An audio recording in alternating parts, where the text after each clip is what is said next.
Hi, everyone. My name is Deb Overly. I am the director of the franchise operations director for ActiveAge and also an ADC Pro coach. And I want to thank you so much for joining us on today's webinar. Here at ADC Pro, we believe that adult day is the future of senior care. However, we have seen a lot of people struggle to start and open their own adult day centers. So we are on a mission to help adult day owners avoid mistakes, achieve success, and share the good news of adult day with us. Kris, the founder of ActiveAge, will be joining us shortly. The purpose of today's call is going to be to give everyone a chance to ask Kris questions so that we can learn from each other, from him, and hopefully avoid the mistakes that many others have made. In order to keep track of everyone's questions, please submit your questions by typing them into the chat box. And you can do that now while we're waiting. Go ahead and start typing your questions in. Kris will go through each question in the order it was received. When he goes through the questions, he generally gives everyone about 5 to 7 minutes per question so that we can get through as many questions as possible. I think you'll find that some of your questions will be answered from other people's questions because many have the same questions. When he does call on you, remember to unmute your mic. That's always helpful.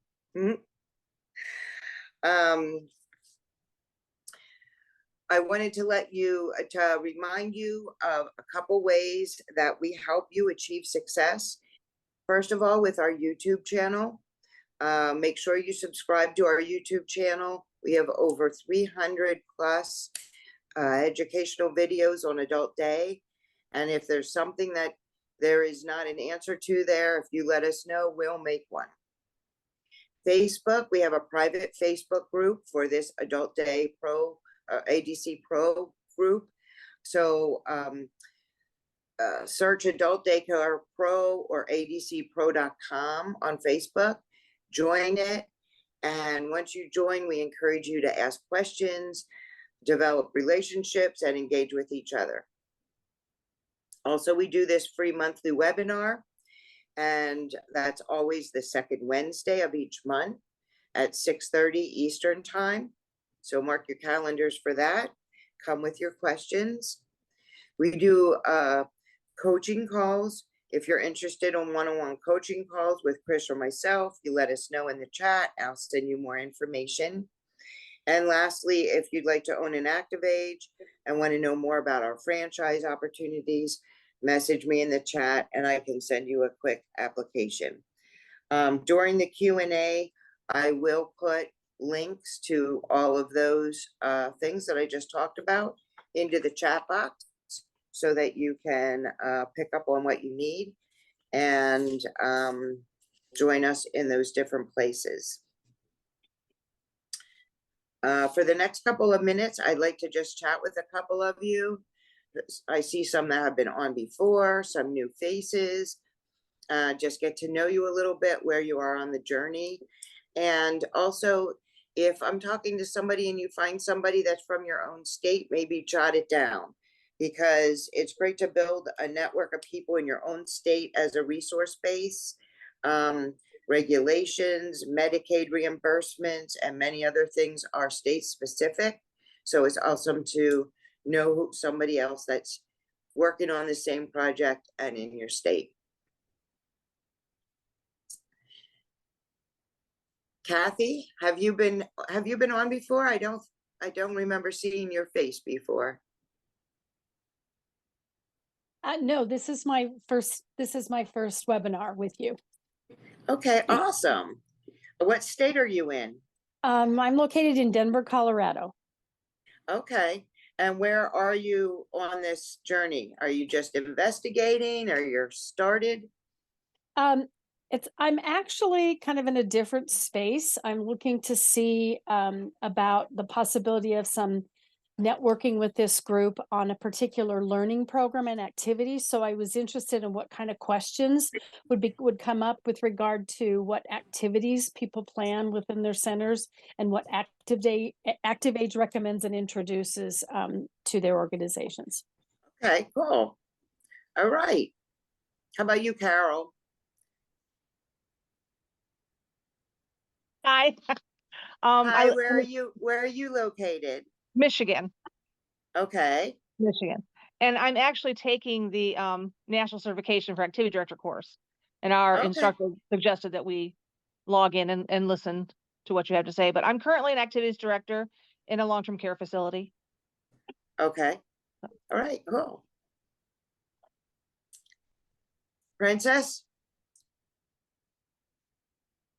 Can you hear me? Princess? Oh, yes. Hi. Hi, Sorry. how are you? I'm good. How are you? Good. Uh, Where are you coming from? I'm in Florida, Are you? Okay, where are you in Florida? in Port St. Lucie. Okay, East Coast? Yes. Yes. I'm interested of opening my own daycare business. I just don't know where to start. What do I need to do? So maybe I'll get a one-on-one is- time with you. Good, that's awesome. That's a great place to start right here. And then some of our resources that I talked about. And like I said, I'll put those links into the chat box during the Q&A. Okay.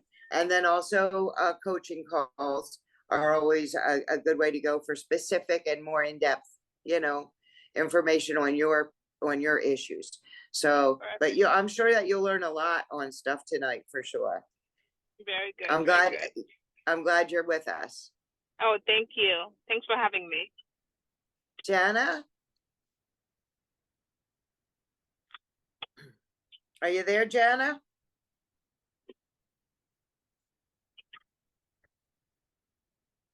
Maybe not. Maybe not yet. Is it Melvina? Yes, hello. How you doing? I'm okay. And yourself? Good. Where are you coming from? Or where are you located? I'm in Teaneck, New Jersey. Okay. Oh, there's a New Jersey. hmm And where are you on this journey? Well, I've worked in activities as an assistant for about 5 years. I'm currently training for management, and I'm in the course with Joan Marie and Julie right now. Okay. hmm Nice. Okay. Let's see, who else am I seeing out there? Margarita? You there? You want to tell me where you're from? Unmute. Unmute your thing. There you are. Hi, I'm Margarita Santiago, administrator and owner of Stars Adult Medical Daycare Center, and we are Okay. located in Camden, New Jersey. Oh, good. Okay. Camden. Yep. All right. Thank you for joining us. Who else do I see? Takesha? Can you hear me, Takesha?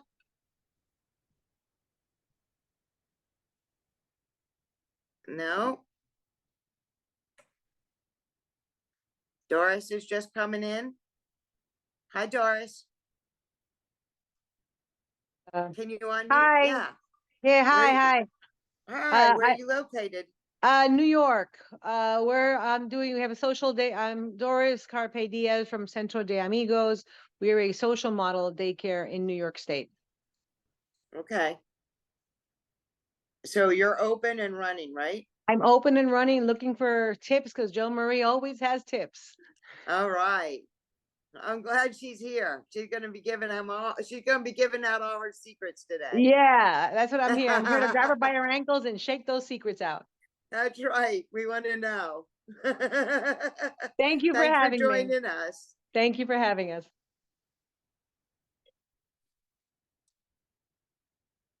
Let's see. Shannon? You there? Hi. Hi. Hi. Where are you coming from? Harrisburg, Pennsylvania. Okay, that's where I was born. Yeah, and I'm taking the MEPAC course with Joan Marie. Are you? Okay. And so are you working in adult day right now? No, I work in what's it called? A residential, like a personal care home. Okay. All right. Very good. Thank you for joining us. Thank you. And let's just hit a couple more. Let's see, Michelle. Are you there, Michelle?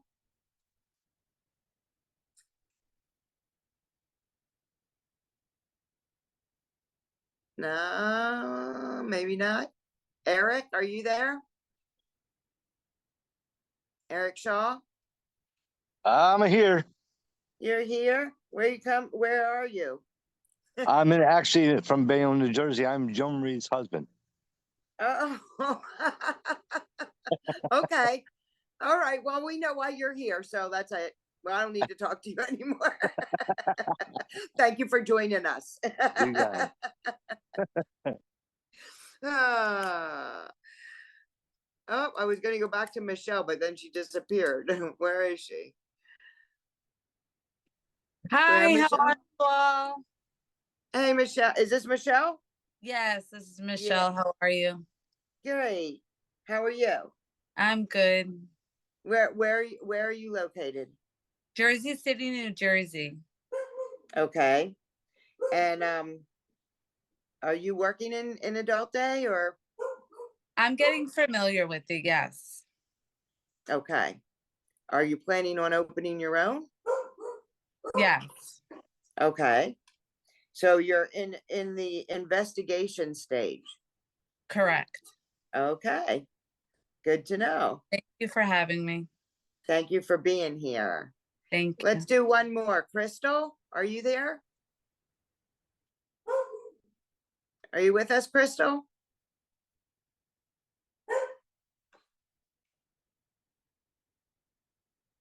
No?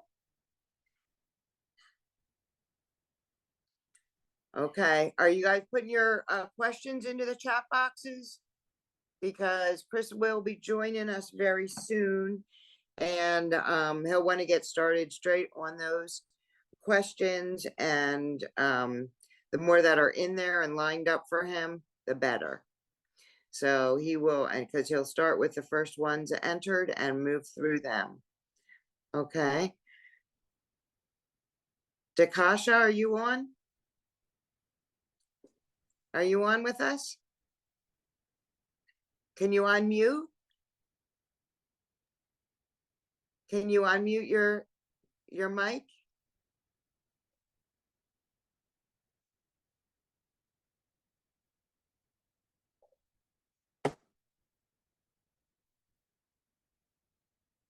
Okay, that's okay. There she is. There she is. Where are you joining us from? I'm from New Jersey, Summers Point. Okay, I'm very in good.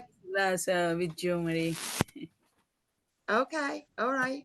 I would like All to know right. how to do like an increase roster, people to bring. Right. Right. Okay, awesome. All right, guys. Well, it's going to be a great night. We're going to learn a lot from each other and from Kris and from Joan Marie. And it looks like Kris is about to join us. So remember to go ahead and keep adding your questions. During the question Q&A, I will put the links into the chat box for the other resources. And thank you for joining us. All yours, Kris. Interested in owning your very own ActiveAge? Join the fastest growing franchise concept in senior care.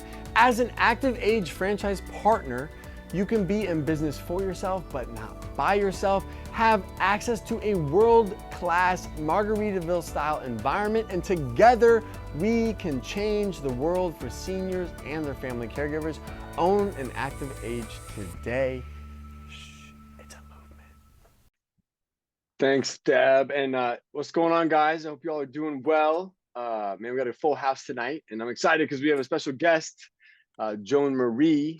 in the house, and she is like the OG of adult day and has done a lot in the industry. I was going to just share with you guys, for those that don't know Joan Marie, I met her at the National Adult Day Services Association conference back in the day, maybe 3 or 4 conferences ago. But I wanted to just share with you guys real quick, kind of just a little bio on Joan Marie, and then I'm excited because she'll be able to help provide her insight, her knowledge, and her understanding to all of us here. So keep asking your questions, but for those that may not know, Joan Marie is the owner of 3 adult medical daycare centers and adult day habilitation centers in New Jersey.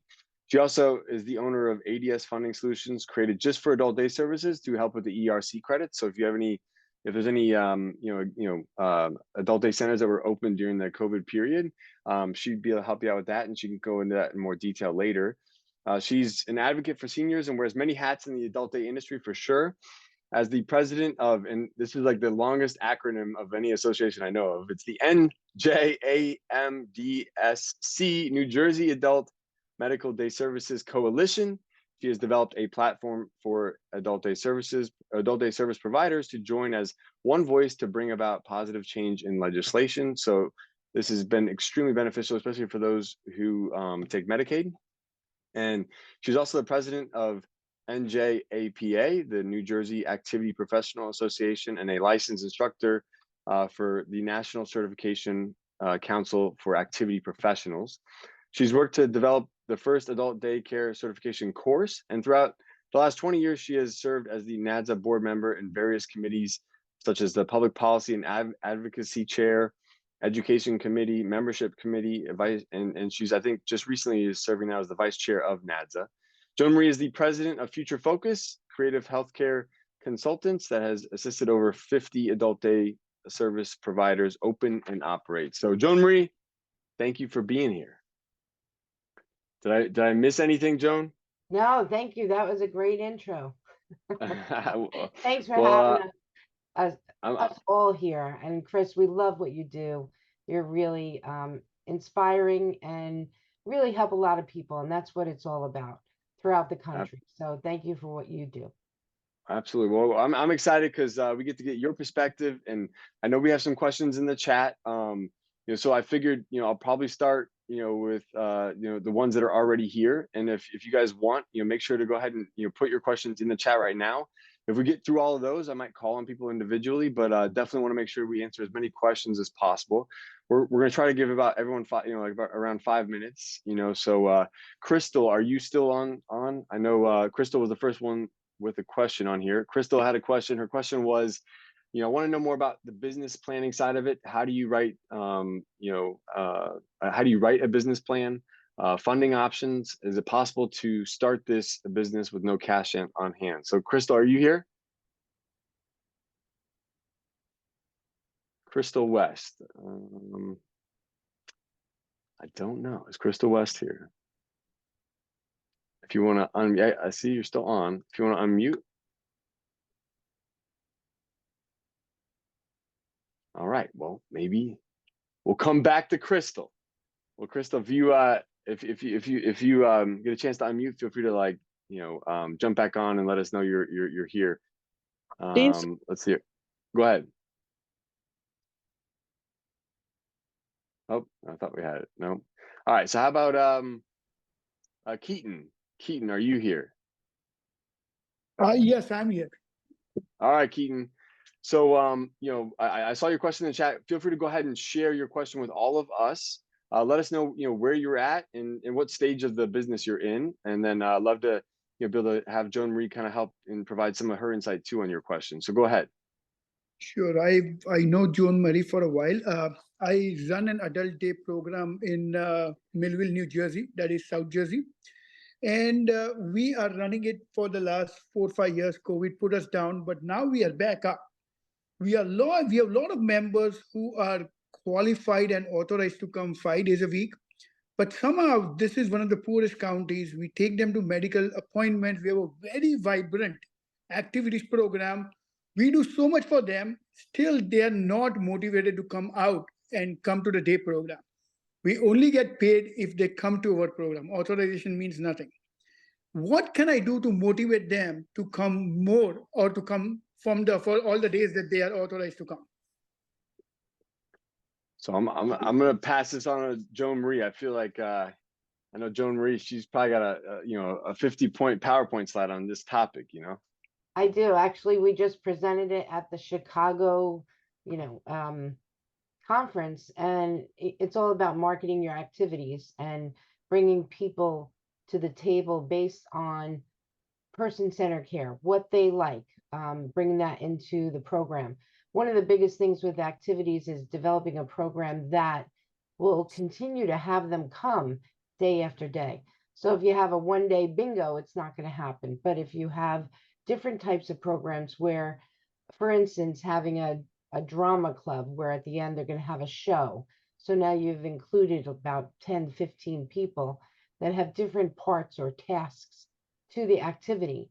And they're excited because the show is going to happen in like 3-4 months. So you're developing a connection with them that they have to come to either do the backdrops or make the decorations, make the costumes. And I feel like things like that, where we start classes. Classes are 12 weeks.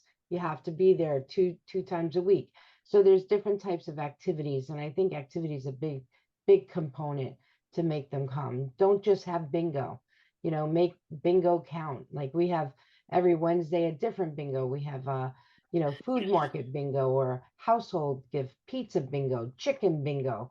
So we try to switch up even the bingo, but you have to look at your census and identify why they're coming on certain days. When I did this analysis, I found that Walmart was a big plus. So when we were going to Walmart, I had the most people on my census that day.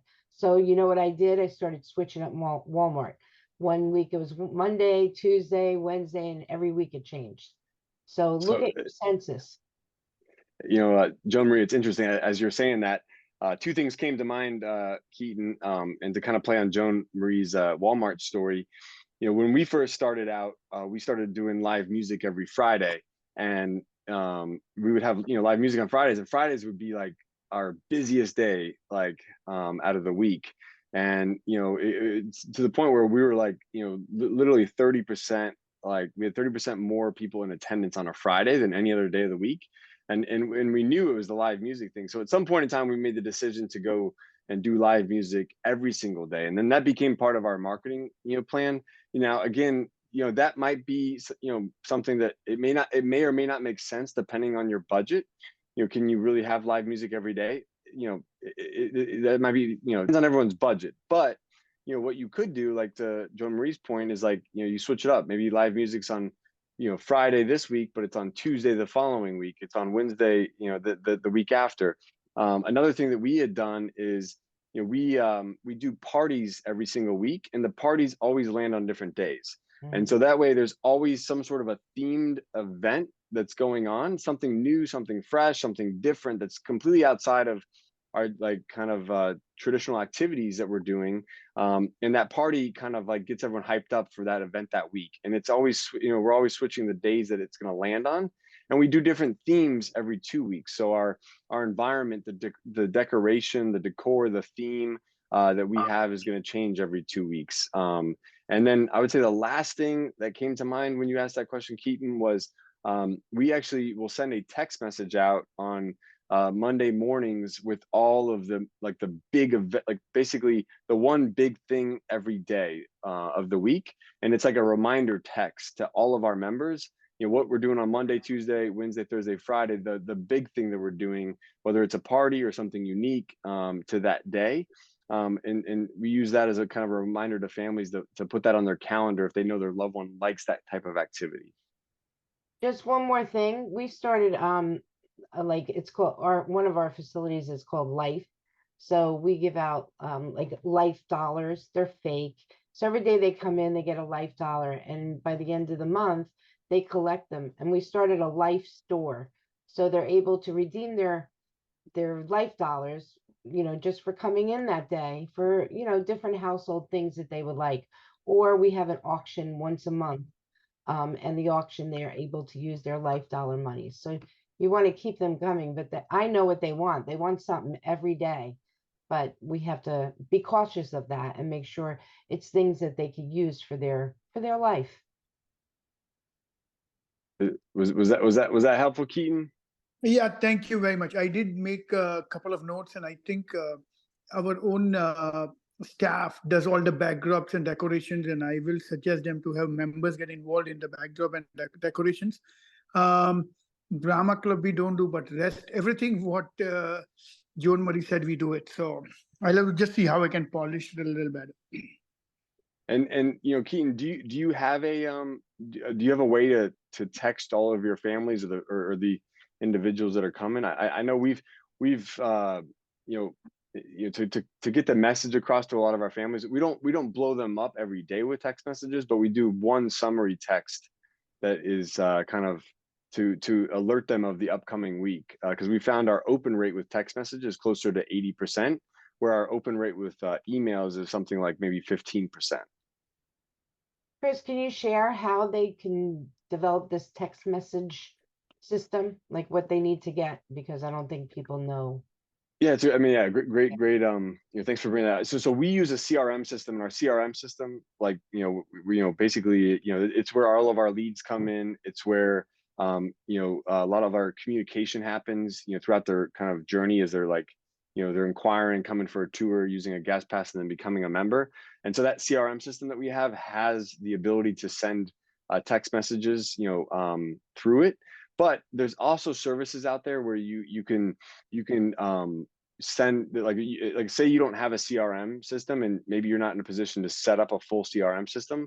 It's possible that your electronic health records software has this text message capability. And if they don't, there's also solutions out there on the software side where you can send mass text messages. So you could, you know, get an account with them, you know, put all of your members' information into it, and then you know, use that as a way to, you know, at least send messages out to families once a week, you know. I'm gonna go on. Keaton, thank you for your question. Appreciate you joining us. I can finally unmute. This is Crystal. All right. Hey, Crystal, how are you? I'm doing well. I was about to panic. I'm like, oh my goodness. Well, we're gonna come back to you. So, Crystal, tell us where you're at. What's your situation? And love to, you know, help get Joan Marie's opinion here on your side of things too. So. Okay, I'm located in Atlanta, Georgia, and I'm at the very beginning of the process. I've been doing research. I've looked at several of your videos. I've been to some of these webinars, and I am getting intimidated by the business plan because I have no idea what I'm doing. So I just need a little guidance on that. And then as far as funding, like, where do you start if you don't have capital, you know, you don't have any money? Is it even possible? Yep. Joan Marie, you want to take the lead on it? And then... Yeah, sure. I'm going to tell you the story. When I first started, I mean, I'm an activity professional. That's where I come from.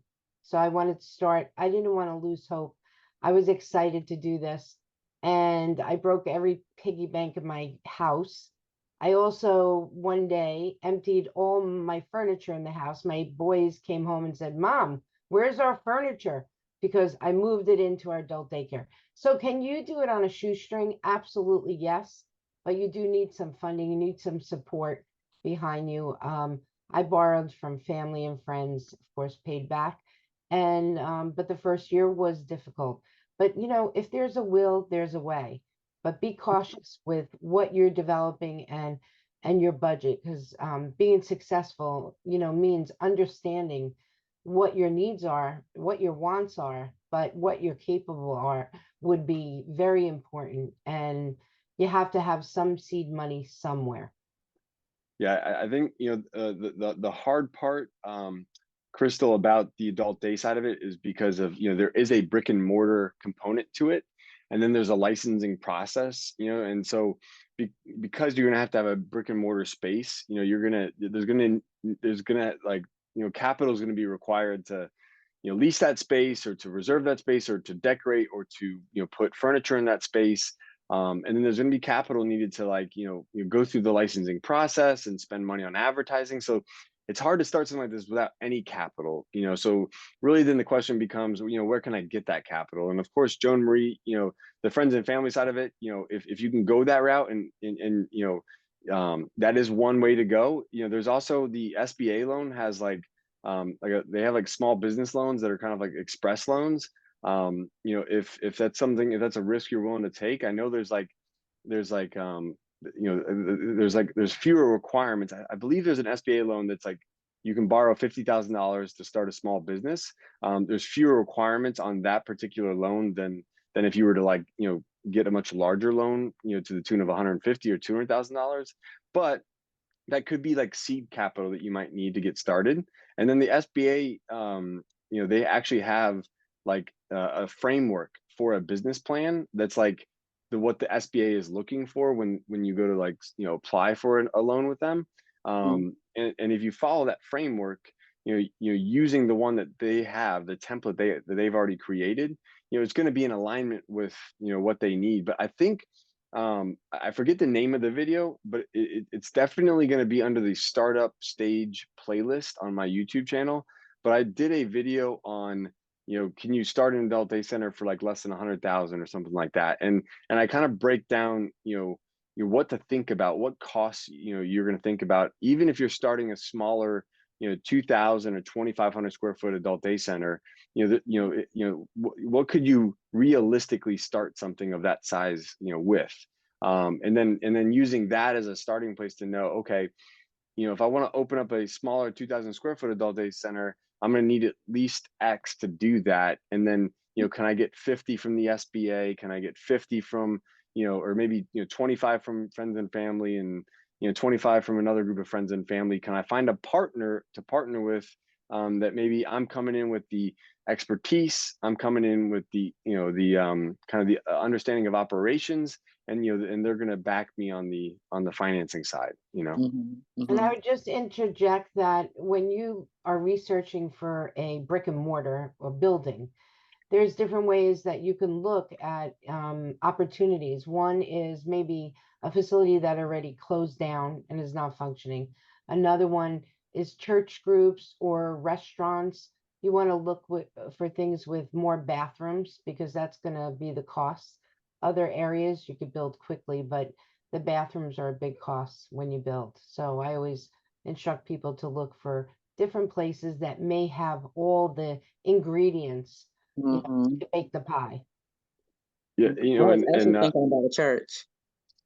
yeah, yeah, and a lot of times a church might be a good place to get started, because you might be able to lease the space from them during the hours, you know, that you would be in operation, at a much, you know, much less cost. And there's a possibility that you might be able to partner with the church, and maybe they would help, you know, provide some of the furniture and some of the other, you know, maybe, you know, build out costs associated with the adult day center side, you know. And then another thing I was thinking too, Crystal, that you know, like in today's world, you know, the with everything that a lot of adult day operators have gone through, you know, because of COVID and stuff, you know, there's some operators that are struggling, and maybe they've just been doing it for so long and they're tired. And there's a good chance that you might find an operator in your area that might be willing to seller finance their business to you. And that might be another way to kind of get your foot in the door and actually, you know, begin to like go, you know, own and operate an adult day center that already exists. But, you know, you work out some sort of term with the seller or with the, you know, existing business owner to seller finance that business to you. Never thought about that. Okay. Yep. And Yeah, I mean, restaurants, I'm sorry, Chris, restaurants also, they function a lot in the evenings, like banquet halls. And they have the chairs, they have everything. You just have to be a little mobile. And then weekends, that's when they usually have their banquets. So I've done a few restaurants, which are banquet halls, has everything, you know, already included. And they love to get the extra income during the morning hours. No, that's a good point too. Yeah, because I mean, partnering with people that already have furniture and they already have some resources, you know, can take a lot of that financial burden off your plate. So yeah, so Crystal, thank you for joining us. We appreciate you being here, girl. And thank you guys for what you do. Thank you. Yep. And I think I saw another one here in the group, Kathy. Are you on, Kathy? So you want to hire a consultant to help you open your very own adult day center? Well, I may not be a consultant. However, I'm happy to coach you. If you want to sit down one-on-one and ask specific questions about your situation and what to do next, make sure you go to krischanna.com/coach and book your coaching call today. Yes, I'm here. Kathy, how are you today? I'm great. Good to hear you. Good to see Joan Marie and meet the group. Absolutely. Well, I feel like your question is right up Joan Marie's, right up her her expertise, her area of expertise for sure. So I'm not reading it. What is your yeah, well, yeah, Kathy, go ahead. I would be, and I've spoken with Joan Marie, so she's Okay. familiar with the program we have to offer. But I was interested in Joan Marie and Kris's insights to the group about how you go about determining your activities, selecting your activities, whether it's things that you create internally as you open your centers, or the openness to working with vendors who have a program like we do for sale to organizations when they get started. So kind of just what's the dynamics of how you go about making those programming decisions? I think it could be a mixture of both. I think startup facilities have a little harder time to pay or outsource the activities. But you get a whole bunch of go on Facebook pages. There's probably over 50. I know somebody else had a question of how to be more included with activity directors. A lot of Facebook pages. There's a lot of activity associations that you can learn from. And then calendars. A lot of people do share their calendars. And you always want to identify the modalities of activities. So it's more of a therapeutic process. I always go by the acronym SPIES. So that's for social, physical, intellectual, and E is empowerment, education, and then S is spiritual. So if you meet those dynamics of your modalities, it helps with creating your calendar. Thank you. You're welcome, Kathy. Yes. So, Kathy, on our end, we have two, I guess, types of activity directors. So we have our entertainers. So they're the ones that are mainly focused on the implementation of our activities. And so, at the end of the day, they may not spend as much time on the creative planning side of it. They're the ones that are just really engaging with our members. They're the ones that are, when they're doing the activity with our members, they're gauging their level of interest, and are the ones that, that might have to make that pivot if that particular activity is not, we might have thought it was a good idea, but maybe, we're not getting the engagement from our members that we had hoped. And so they're the ones kind of making those calls on which ones we bring back in the future and which ones that, we part ways with.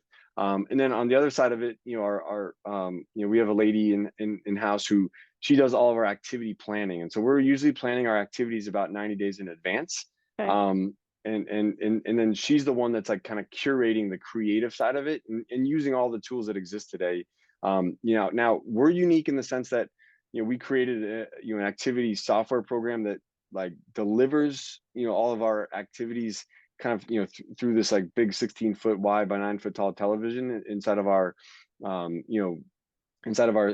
adult day club. But it's one of those things where for us, we try to find stuff that we know, if we partner with someone, can it be delivered through the system we're using? Because, the ideas which we try to keep our entertainers in that system, so they're not having to jump in and out of multiple systems throughout the day. That may not, it may not necessarily be in the software the entire time, meaning we might be doing, cornhole, volleyball, other, activities like that, where we're not necessarily using the software. But our software is prompting them to do those activities at certain times during the day. Got it. Thank you. Yeah. Thank you for being here, Kathy. And I think I'm just going down the list here. So if I butcher your name, I apologize, but is it Rabab? You said you had a question. You said it was a long one. Well, I feel like it might be a little bit long, but go ahead.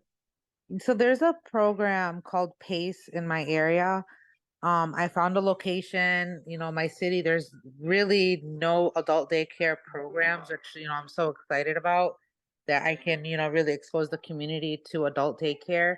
And then, so when I was like searching more, I was like, there has to be more adult daycare programs that I'm just not seeing. And I came across a program called PACE. And what they do is basically they take in a patient, they become their insurance provider, and they do all their kind of take them to doctor visits, physicians, physical therapy. They have adult daycare like activities, and it's almost free to the patient. But the thing is, they would give up their insurance, and they would become that PACE program would become their insurance provider. Is that a Yep. potential threat to a bit like my business if I'm just solely adult daycare? So I'll let Joan Marie lead, and then Absolutely. And I don't know if Doris is still on the call, but she's a guru with the PACE with the adult daycare, developing it across the country. It actually it may be a lot of work because you are the MCO or the HMO at that point, and you may get a lot more money for the PACE program, but you really have to be responsible for each person and what they need. So if somebody needs adult daycare, they go to adult daycare. But if they need an emergency room visit, you're also paying for that. If they need a nursing home, assisted living. So the PACE model is a great model. It is not, I don't want to say an alternative, but it could be an add-on to your current adult medical daycare. But you need a good PACE consultant that would work with you to develop that, because it's a lot bigger than you think, and you really need some good supports to pull it off. Oh yeah, I know it's a big program. I was saying that I'm not trying to open up PACE myself, but they are very close to the facility that I want to open up. Would like somebody look at my adult day program, especially if I'm doing private pay, and say, why would I pay $80 to $100 a day when there's a PACE program down the street that I can go join for free? Would that so potentially hurt my business? So, the thing with the PACE program is it's right now it's only designed for those who are duly enrolled. So it's only going to be for those on Medicaid. So if you're like I know we're focused on private pay. So for us on the private pay side, we're talking, it's two different clients. It's really two different demographics. So PACE is focused on the 18% of the population that's age 65 and up, who's duly enrolled in both Medicaid and Medicare, and that's the only population that they're able to serve. Where we on the private pay side are focused on the 82% of the population age 65 and up who don't qualify for Medicaid, and or therefore they have to pay for these services out of their own pocket. Okay. Doris, do you have anything that you can add? I would just add that if I were her, I would meet with them, because there is a way for PACE to subcontract their adult day services too. So maybe if there are people that they can't serve and you can, maybe that's a good collaboration. I would definitely knock on their door and try to work with them. I was thinking that. I was thinking of getting in contact with them and seeing if it's, if we can make some kind of connection with each other. And I would say too, at the end of the day, with the PACE program, it's important to understand that they are an insurance provider first, and then an adult day, and their adult day center is a component of what they do. But at the end of the day, their business model is really them being an insurance provider. Like they're trying to manage risk, and it's really an entirely different, like their focus is so different. Like the adult day center is a way to centralize and be a hub of care, but that's not their main focus. I bet your activity program, because your adult daycare focus, is going to be 10 times better than their activity program. Not faulting any PACEs, it just depends on how well they've structured their adult day center compared to their focus on managing the risk side of it. Okay. Yeah, and I think it's a good idea if it's because I'm less than 1 mile away from them, and I'm a registered nurse too, so I can provide some kind of medical service as well. I think, contracting with them is a great idea. I'm glad that you mentioned that. Yeah, and like, you know, and for instance, like we have one that like right, you know, it's less than a mile away from our place, but we really don't like, and we have explored a contract with them. The you know, in our particular case, their reimbursement rate to us didn't make sense for us. You know, but they do send people our way when, you know, the folks come to them, you know, thinking they're going to receive adult day services, realize, oh, it's an insurance product, and then they can't, you know, receive services there. So then they're like, hey, go talk to Active Age down the street, you know. Okay. Yeah. Thank you So guys so much. yeah, so I definitely don't look at it as a threat. I think if anything, you know, and to Doris's point, it could be a benefit, you know. Okay. Thank you. Yep. And let's go. Let's see here. The next person I got, man, if I butcher names, I apologize. So is it Sharish? If you're still on, don't know. Sharish, Lohano. I feel like I'm butchering names. I shouldn't even pronounce it more than once. Yeah, you did it good. Suresh Lahano. Okay, Lahana. Okay, all right. Well, Just Suresh, to if answer it, because I think it's good everybody knows what should be the ratio for employees to clients in Yep. adult daycare. So like in New Jersey, we have 9-to-1 ratio, and based on acuity, and each state is different. So you do have to check your state regulations to identify the eligibility component, but also the ratio for employees. And beyond the ratio, you want to do best practice, where in New Jersey we have 1-to-60, we have a nurse, but based on acuity. So you want to look at your clientele, and if you need more staff to assist, you probably will be not at the lower end. You'll definitely be more staff than you would think you need. Yeah, and in Florida, we're 1-to-5 and then 1-to-6, depending on if you go with the standard license or a specialized Alzheimer's license. So you know, every state's going to be different, you know, and so I feel like it's always like you got to look at the state regs first, and then you know, you're gonna put and then like you're gonna at least try to meet those minimums, but then also put your best practices in, which may be different from what the state requires, you know. And the other thing you want to do is utilize your staff. So, each person has a job description and task segmentation for their specialty in their department. But we also have a universal, kind of job description, so that like drivers can come in and do activities, serve food. You want to utilize your staff as much as possible. So it really becomes a team organization. So no, great question, and I think another one here. I got Amethyst Whitley. If you're still here, feel free to come on. I'm gonna just try to unmute you there. But Amethyst Whitley, if you want to join us, I know your question was you were in the process of opening an adult daycare center. Which business model works best? LLC, nonprofit, or for profit? I'm guessing is the question. Go ahead. So yes, I'm in Georgia. I'm in the beginning stages, working on Okay. getting my business license. And I'm wondering what's the best route. I've researched some adult day care centers here in Atlanta to see what they are kind of offering. One that I looked at, it's a nonprofit, and I was actually shocked to find out it was a nonprofit. So I'm trying to determine now if I should become an LLC or a nonprofit. And then I read up and saw another option. It was like a combined, it's like what is it?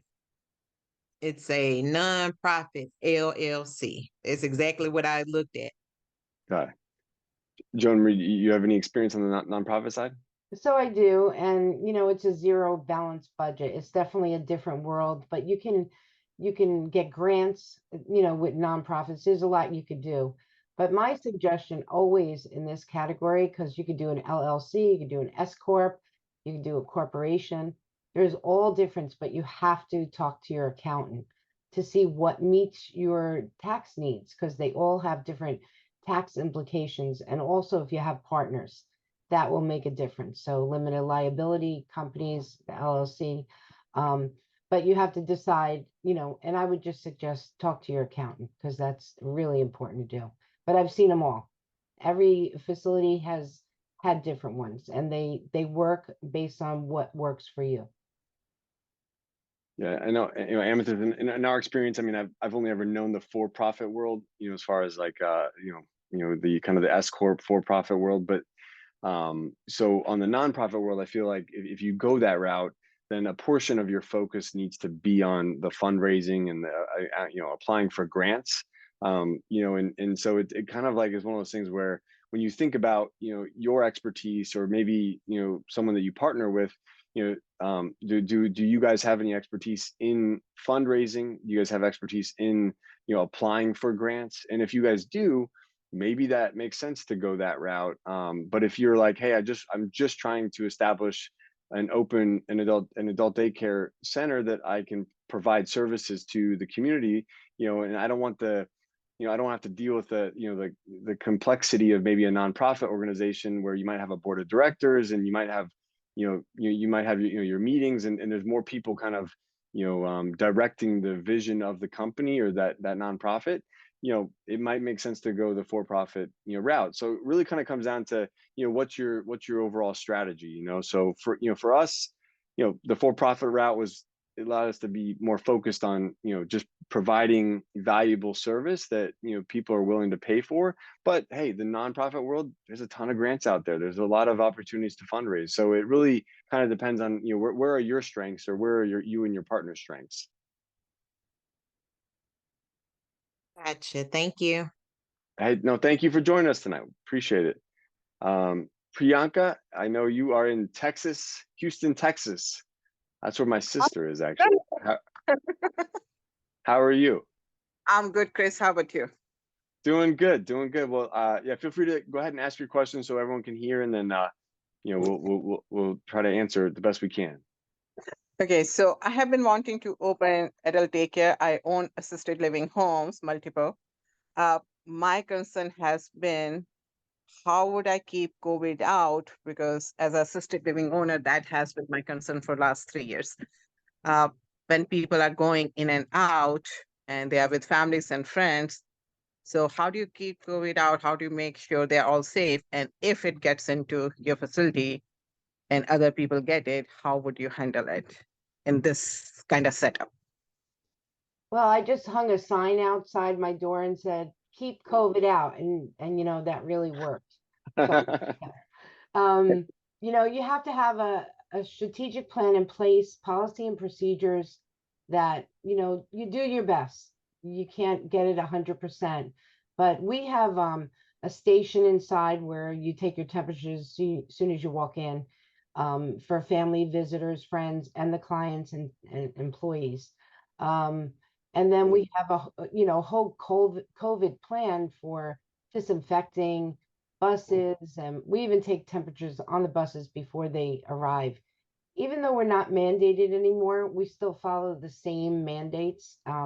That's the best you could do, and it's really hard. So you just have to do your best and keep people safe with infection control precautions, and utilize your team to make sure people are doing what they can to keep everybody safe. If they're sick, that's the biggest thing. People are coming and coughing and they're sick, and then they don't realize it. And the new COVID strands are a lot less traumatic than our original. So people are coughing because of allergies, they think, and people are getting COVID. So have test kits available, or have a lab that will come in and do testing. That's what we did also.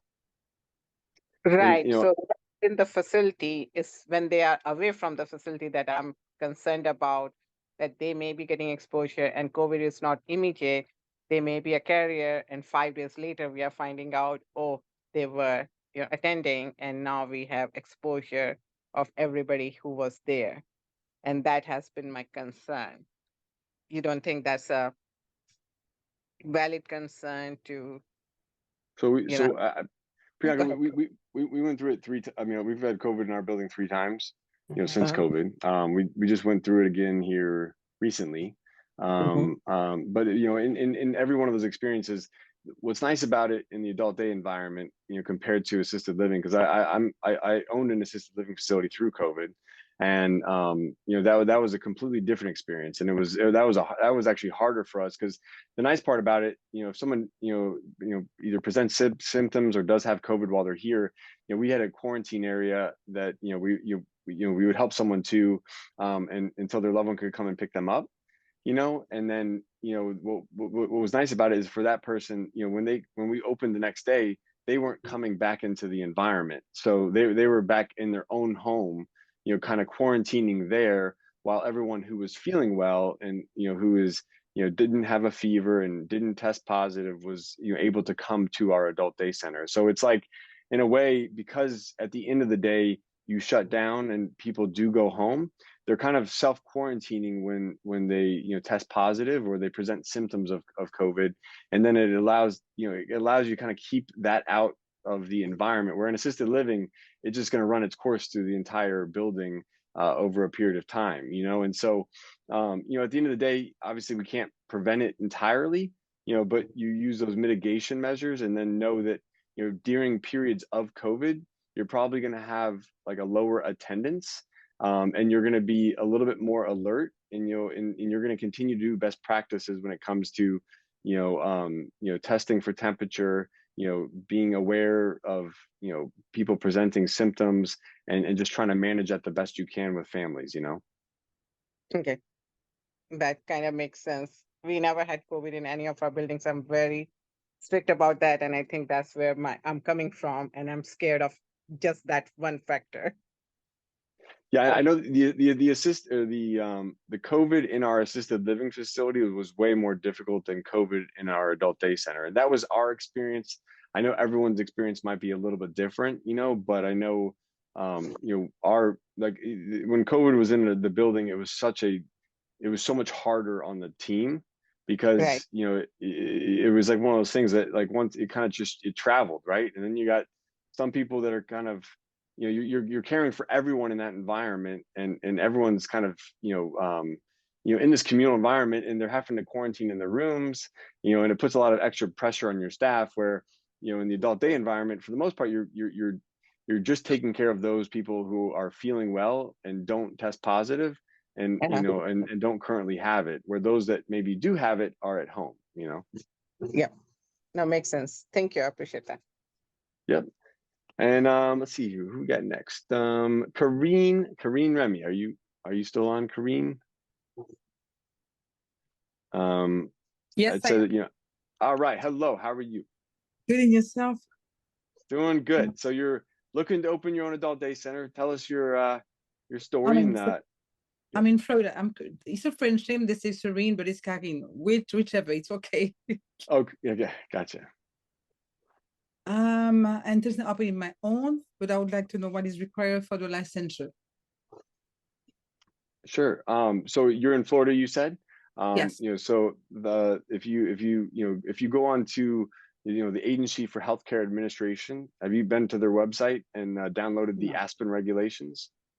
Not yet, to be honest. Okay, that's all right. So if you go to the Agency for Healthcare Administration's website, there's going to be a section where it talks about different license types, and one of those license types is going to be an adult daycare center. And on that page, it'll have what they have. It's called the Aspen rules and regulations, and then there's also going to be a survey checklist. Those will be kind of like a place to at least start to understand the rules. I believe it's about 80 pages, or it's like 60 to 80 pages, which is kind of like the foundation for the licensing in adult day. And then there's two different license types. There's a standard adult day license, and then there's a specialized Alzheimer's care adult day license.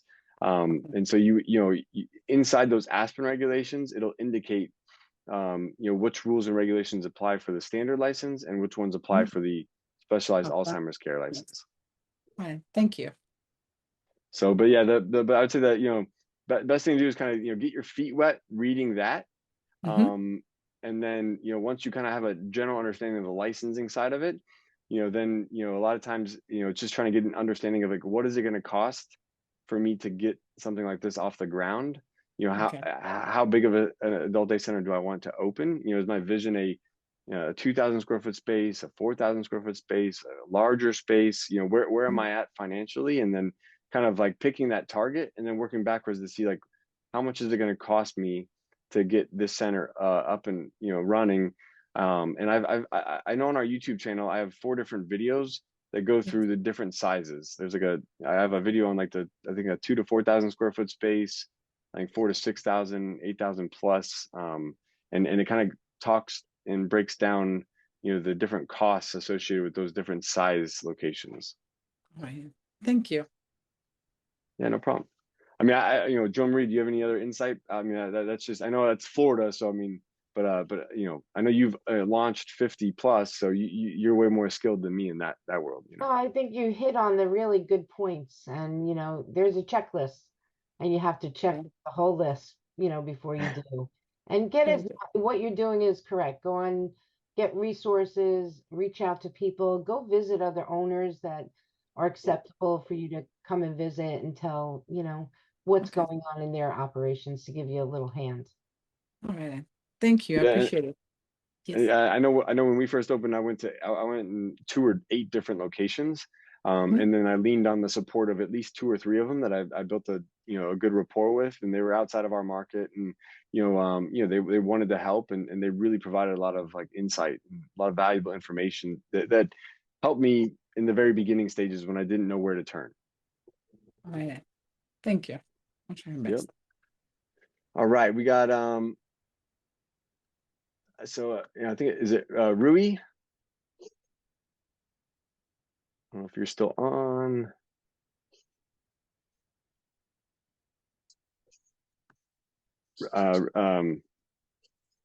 Let's see here, Rui Kapoor. Did I pronounce it right? I feel like we're LinkedIn friends.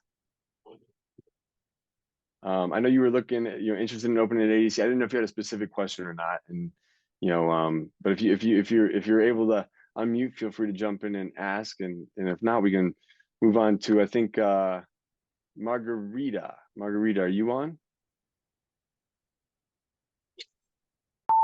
Interested in starting your very own adult day center, but not sure where to turn, where to go? Make sure you visit adcpro.com and sign up for our monthly webinar. We cover different topics every single month, and we always have live Q&A, so you can ask the questions that are important to you. Join us every single month. Go to adcpro.com, and we'll see you on the next webinar. See here, Margarita. I don't know if Margarita's still on or not. Okay, we'll go to Marie Desalanes. Let's see the M's in there. Yes. All right, Good Marie, evening. how are you? I am fine. I'm calling from Miami, and I already have an adult daycare. However, before the pandemic, things were looking good. However, after the pandemic, things are not the same way it used to be. Advertising become like something is like a new issue. How do we, in this new market, how do we advertise the adult daycare to get more participants? I think you're not the only one going through this. We've all felt the crush, and we're all just, 2 years later trying to get back. And I'm just seeing some normalization recently, but I think you have to get into your communities. One of the things I do is called a community give back program, because I always think it's important to give back to the community. And what I do is get a list of all our senior housing apartment buildings. They have very low budgets, and we provide activities to them either on a weekly basis or a monthly basis.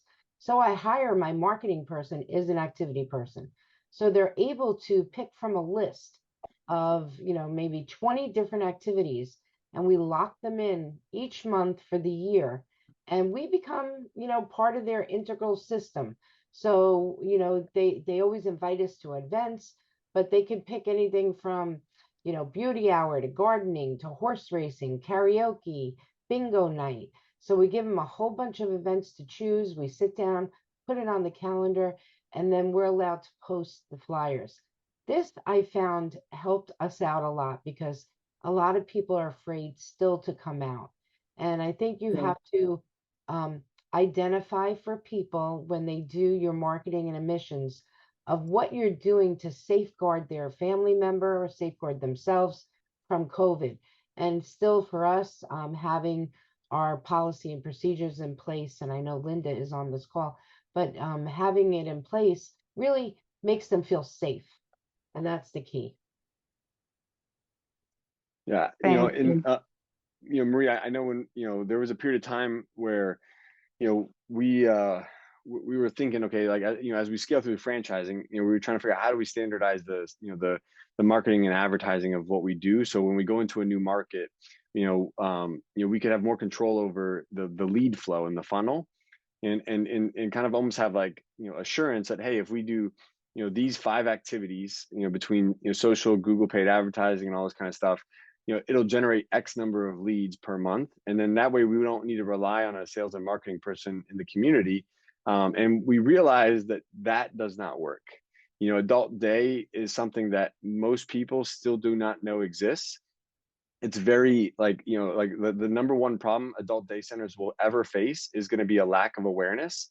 And so to overcome that lack of awareness, it's all about building strong community relationships. And whether that's you or whether you hire someone to do that, there has to be someone in the community, out there, being the voice of adult day for your, center, and really communicating with those case managers, those discharge planners, those social workers, anyone that is going to be a key referral source, but really building like a genuine relationship with them, where you guys become partners, and they're advocates of yours. They love what you guys do. They believe, and they want to help, and they want to send people your way because they know that you're going to make a difference in their lives. But it takes time to build those relationships. I know, we went from this experiment of, hey, can we solve this problem by just doing Google paid ads, social media, and some of these other digital, marketing efforts?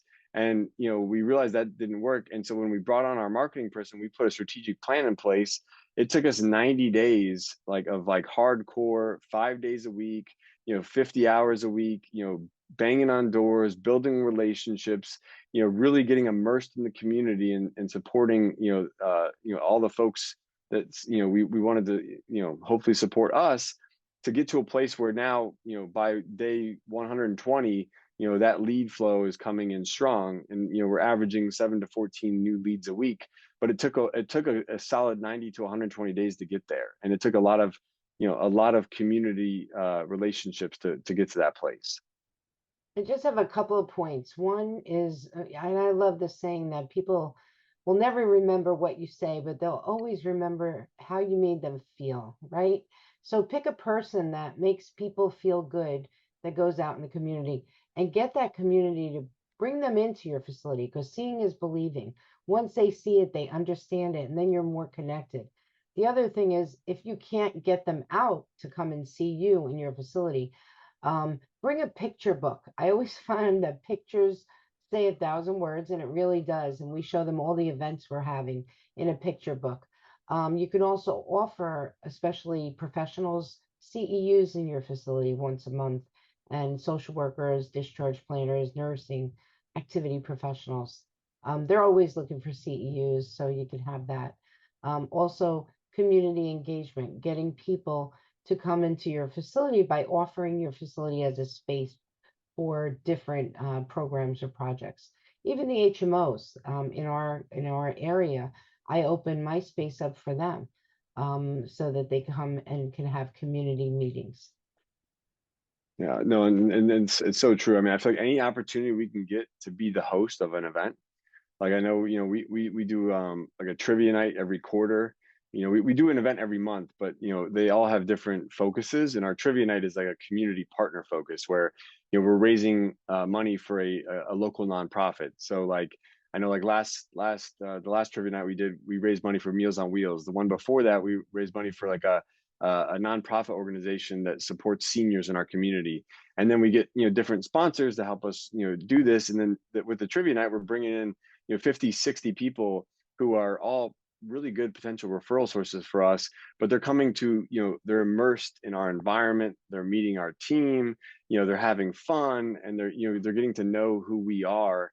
And so anytime we have an opportunity to bring them in like that, it's fantastic. And then we also do ones that are more community focused. Like we did a new Parkinson's movie came out recently, and we did a movie showing for those who, well, for anyone, but it was like it definitely brought in like everyone that came to that movie. We had like 45 people there, and it was a lot of people that were suffering or at some stage of Parkinson's, and so it was like our ideal clientele that we can help those families. But it was that one was more consumer focused, and then so we kind of mix it up where some months we do community partner focus, some months we do consumer focus, but every month we're having an event to bring people through our center. And you can have competitions, like even with your staff, to bring people, but also with your clients, family and friend day, and let them bring someone, maybe they get a little small gift, things like that. So that we do that, and it really helps bring people in at that point. Well, Marie, I hope that helps. Did that answer your question there? Yes, that was very good. I got a lot of ideas. Thank you very much.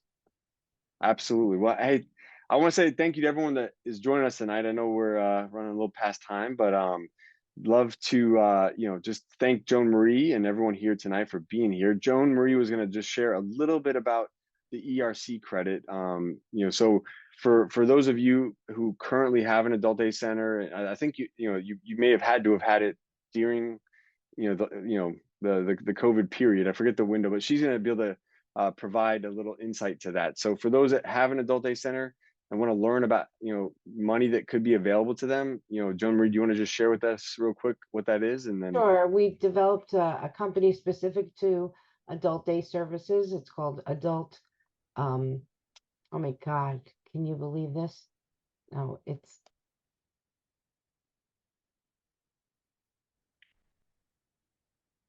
we lose you.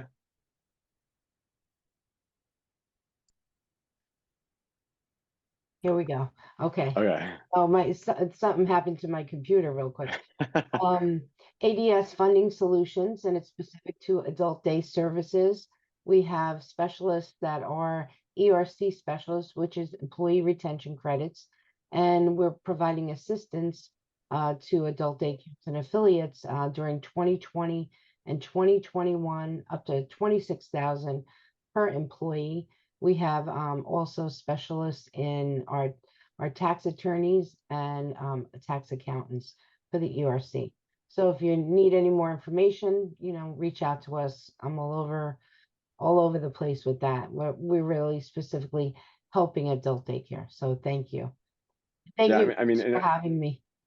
No, thank you. And I know, a lot of people didn't even know ERC existed. We were fortunate enough to have been made aware of it way back when, it really helped us get through, a difficult time. And it was a substantial amount of money. And it allowed us to keep our employees, on, and also just helped us weather that storm. So if you haven't applied for the ERC credits, you definitely should, because it could really, really make an impact on your business, especially now, weathering the storm for the next, 6 months to a year. Joan Marie, if anyone has any questions about ERC credits, where could they find you? What would be the best way for them to reach out to you? adsfundingsolutions.com. And the lowest one we got is 101,000, and the highest was over 3 million. People did not know they had. So serious money, no loans, no payback, and we're preparing our next clientele that we're servicing. So, and you can look up Future Focus, get my email, phone number, or contact Kris, and he'll send you over to me. I'll be glad to help anybody. Well, hey guys, thank you so much for joining us. Hey, Adult Day is the future of senior care. I truly believe that from the bottom of my heart, and it's all of you who that joined us tonight that get me so excited about the future of Adult Day. It is the future, and I'm just glad that you guys are all here to join us on this journey together. So thank you all so much. Have a wonderful day. Have a wonderful week. We'll see you the next month in November, the second Wednesday of every month. We'll see you guys soon. Thank you so much. Thank you, everybody. Hey guys, thank you so much for joining me. If you'd like to learn how to open your own adult daycare center, go to adcpro.com. If you'd like the latest business tips, click here, and make sure you subscribe to our channel. Click here. We'll see you guys next time.